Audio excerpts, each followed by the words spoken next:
O Senhor esteja convosco. Ele está no meio de nós. Proclamação do Evangelho de Jesus Cristo segundo Lucas. Glória a vós, Senhor. Naquele tempo disse Jesus a seus discípulos: tomai cuidado, para que os vossos corações não fiquem insensíveis por causa da gula, da embriaguez e das preocupações da vida.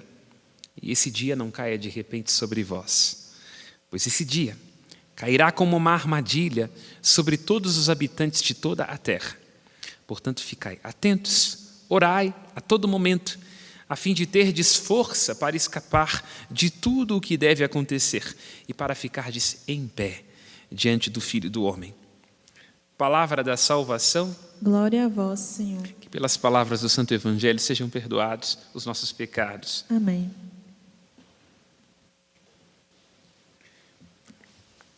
As Sagradas Escrituras se comunicam a nós por meio de muitas inferências.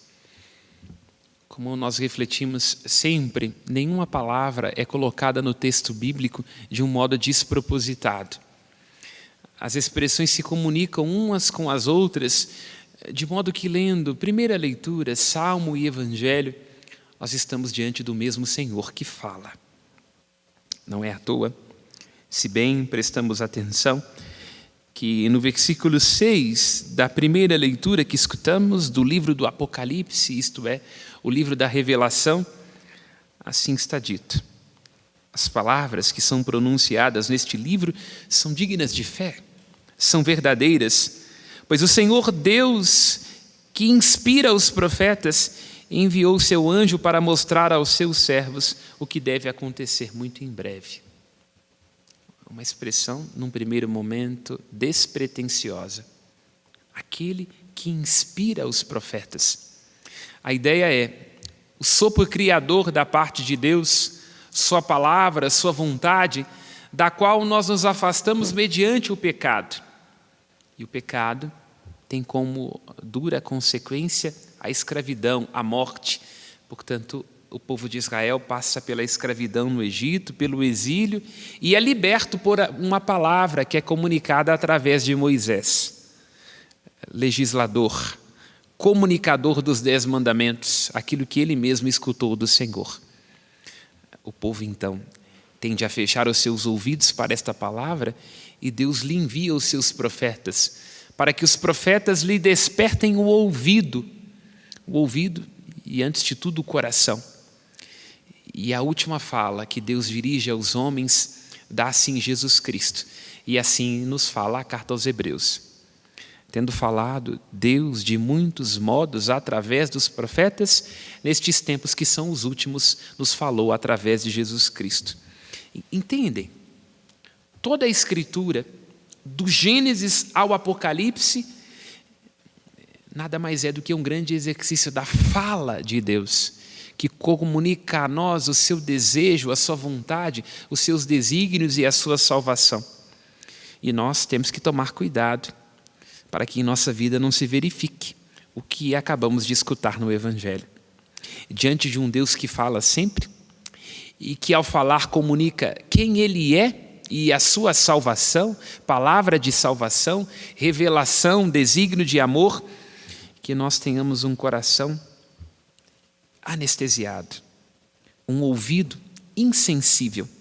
Tomai cuidado para que os vossos corações não fiquem insensíveis por causa da gula, da embriaguez e das preocupações da vida. Gula, embriaguez, preocupações da vida. Estas expressões estão dizendo desta nossa tendência humana de termos afetos desregulados. Nós somos escravos porque não sabemos onde colocar o nosso prazer e a nossa aflição, porque não sabemos onde colocar o nosso contentamento e o nosso desgosto. E estamos sempre ao dissabor das nossas insatisfações, das nossas instabilidades. Portanto, o início do despertar, o início do itinerário da fé, o encontro, a intimidade com a pessoa de nosso Senhor Jesus Cristo, significa despertar-se das insensatezes.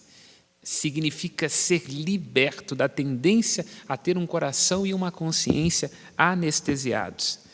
E quando nós estamos fora de nós, fora do eixo, quando nós não estamos tendo tempo para escutar a Deus, a nossa tendência é buscar subterfúgios que compensem no nosso estômago, nas nossas mãos, no nosso olho, aquilo que nos falta de encontro, de graça e da riqueza da misericórdia de Deus. E é interessante que ao Lucas dizer, tomai cuidado para que os vossos corações não fiquem insensíveis, ele começa dizendo de coisas que estão relacionadas ao gosto, à gula, uma desmesura com relação ao consumir. Nós podemos ter relações gulosas uns com os outros. Há momentos em que nós temos a impressão de que estamos relacionando com alguém que nos devora, que nos suga, que nos sequestra de nós. É possível que a gente se devore em nome dos próprios caprichos e das fomes desmesuradas. Tomar cuidado com a embriaguez. A embriaguez significa estar em circunstâncias e fazer escolhas que de alguma forma suspendam a nossa responsabilidade e os juízos de que tanto necessitamos. Nós, enquanto seres humanos, somos responsáveis uns pelos outros, responsáveis pelas nossas escolhas. E tomar cuidado também com as preocupações, porque gente de vida vazia tem que ter o tempo todo uma agenda cheia. Momentos em que, porque não damos conta de nos bancar, porque não damos conta de nos confrontar com as verdadeiras questões, a gente tem que estar o tempo todo fazendo, movimentando, saindo, para assim, talvez, fora de si, não comparecer diante do parto de si, das próprias questões e, sobretudo, diante das provocações que nos faz o nosso Deus. E perceba, ao falar aqui de gula, de gosto, o texto está em profunda comunicação com aquilo que está lá no livro do Gênesis. Quando nós vemos o que é que leva no relato mítico, poético, simbólico do livro do Gênesis, o que é que leva o pecado a adentrar no mundo? Se diz que Eva olha para o fruto proibido e diz que o fruto parecia ser agradável em sua aparência e desejável para obter um conhecimento. E por que é importante trazer aqui à baila este texto? Porque o livro do Apocalipse, estamos aqui, no final do livro do Apocalipse, se propõe a reescrever toda a história que se desajustou no livro do Gênesis. Se nós prestamos atenção nas leituras, nós vemos. João diz que o Senhor mostrou a ele um rio de água viva. Rio que brota do trono de Deus, no meio de uma praça. De cada lado do rio estão plantadas as árvores da vida. Entende? Aquilo que nós perdemos em consequência do pecado, aquilo que nós perdemos pelo fato de que colocamos a nossa procura tão boa pelo bem e pela satisfação no lugar errado, há de se restaurar no momento em que o Senhor Deus vier julgar os vivos e os mortos, em que a história for plenamente revelada no momento em que o Cordeiro descer do céu junto com a Jerusalém celeste. É por isso que se fala da árvore da vida, porque em Cristo nós encontramos a vida. Ele, como rezamos no Salmo, é a vida da nossa vida, e nós não podemos ir a outro lugar e a nenhuma outra satisfação, porque toda satisfação deste mundo inebria, provoca fastio e é passageira somente em Jesus Cristo. Nas palavras de Jesus Cristo encontramos uma vida plenamente realizada e que nos satisfaz. Nós, enquanto seres humanos, temos buracos dentro de nós que não se satisfazem. Não adianta comer demais, entendendo aqui o Evangelho de Lucas, mas o sentido amplo do que significa comer. Não adianta embriagar-se. Não adianta suspender a própria subjetividade com ilusões sem sentido. Não adianta viver o tempo todo preocupado demais com coisas e com questões a prestar aos outros, a si, à sociedade, à igreja e qualquer coisa que seja. Porque só em Jesus encontraremos plenitude, realização e a vida. E se diz que neste tempo, que é o tempo último, aqui o livro do Apocalipse está abrindo para nós uma fresta daquilo que irá de acontecer no último momento da nossa salvação. Se diz que não se precisará mais da luz da lâmpada, porque não haverá noite. A noite é aqui como um símbolo das sombras que nós temos que atravessar na vida de cada um de nós, que é sempre uma luta. Ainda que nós tenhamos fé, a fé, como lembra o apóstolo Pedro, é como uma lâmpada que nós temos que trazer à mão, que nos ajuda a atravessar uma noite escura. Mas a fé tem as suas obscuridades. A gente até tem fé, mas quando a gente sente o peso de alguém que a gente ama morrer, parece que a fé se enfraquece. A gente até tem fé, mas quando a gente passa por uma experiência de sentir que Deus não está atendendo o nosso pedido, a gente se sente abandonado. A gente até tem fé, mas quando alguém nos solicita com as suas indigências, a gente perde as estribeiras. E aí está dito que naquele dia em que se completar plenamente a nossa salvação, não será mais necessária a lâmpada da fé, porque nós estaremos diante de Deus, vendo-o plenamente. A luz do rosto de Deus, que é um sol que brilha para sempre, brilhará sobre nós. E como lembra João, numa das suas cartas, nós poderemos reinar com Cristo, porque seremos semelhantes àquilo que Ele é. E assim também nós seremos feitos de luz naquele lugar onde ninguém mais irá sofrer, chorar, nem haverá tristeza. Porque as coisas antigas, o mal, as decepções, o pecado, tudo isso passa, pertence a este mundo, mas nós os encaminhamos para uma esperança que não murcha, que não mancha e que não decepciona. E essas palavras são dignas de fé, diz o anjo a João. Dignas de fé, pistós, segundo a perspectiva do grego, fé que se liga também à verdade. Quer dizer, o texto está nos ajudando a perceber em toda a Bíblia, Antigo e Novo Testamento, e que dilata o nosso coração para que a gente tenha força para continuar seguindo, ainda que nossos passos às vezes vacilem, para nós percebermos que o Deus que se doou como promessa a Abraão, a Isaac e a Jacó, o Deus que se doou como promessa dizendo que iria, mas voltaria a nós em primeiro lugar com o seu Espírito no tempo da igreja e depois no último dia para nos dar a herança eterna, o Deus que se doa como promessa há de realizar aquilo que prometeu. E tem que ser firme a nossa esperança. O Deus que falou pelos profetas, falou nos tempos que são os últimos através de Jesus Cristo, continua a falar conosco e há de realizar aquilo que prometeu, porque é digna de fé, é verdadeira esta palavra. E aqui é introduzida uma outra expressão, que também não é despropositada, e ela é repetida 2 vezes, no versículo 6 e no versículo 7. O que deve acontecer, acontecerá muito em breve. Eis que eu venho em breve. Certamente, João escreve esse texto por volta do ano 120.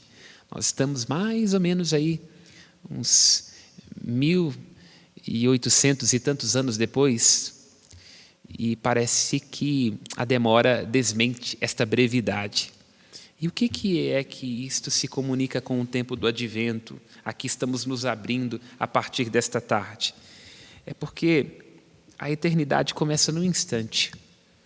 Significa que nós entendemos que em Jesus se verificaram 2 vindas. A primeira, quando ele vem como uma criança de Nazaré, assumimos nossa condição. A segunda, aqui nos encaminhamos, quando ele virá a ser o Senhor da história, desatará todos os selos. Mas há uma vinda intermediária, cotidiana, silenciosa, encantadora na sua simplicidade. E no entardecer das nossas vidas, seremos nós julgados pelo amor. E o amor significa reconhecer o Senhor, que vem até nós no detalhe, na sutileza do seu encanto, da sua voz e da sua graça. Portanto, este texto, para além das descrições apocalípticas, é um texto que nos convida a perceber quando é que Jesus vem a nós.